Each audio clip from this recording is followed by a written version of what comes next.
मु हूँ नरदा ग्राम बासिंदा मो ये ग्राम बहु यही लक्ष्मी पूजा माँ कर आमर 18 वर्ष है बहुत बड़ धूमधाम रे आसूची आमर ये सब बंधु बांधव साई पड़ता आम खुशी भोजी भात करी बहुत खुशी सहित यही लक्ष्मी पूजा को पालन करुछु।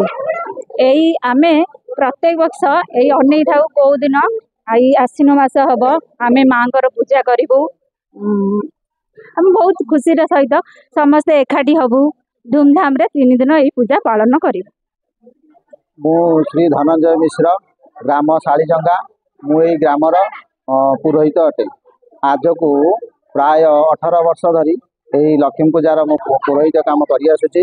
आमर कलश बुड़ा 6 तारिख अमृत बेला रे आरंभ होइतिला 3 दिन धरी माँ पूजा अर्चना भल भाव आमर समापन होइछि। आज आमर शेष दिन जो जाकि आमर पूर्णाहुति दिन आज माँ पूर्णाहुति आम पूर्णाहुति दे समस्त माँ कृपा लाभ कलु। शुक्रवार दिन माँ भसाणी हेब।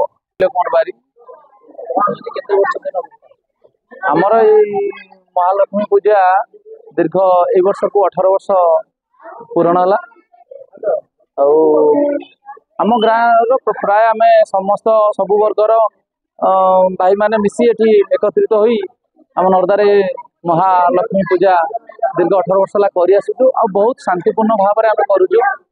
आ जगत जननी माँ से महालक्ष्मी इनको आशीर्वाद रु समस्त मंगल हो एवं आम गाँव प्रत्येक माँ मौसी भाई भौणी समस्त सहयोग रोचे।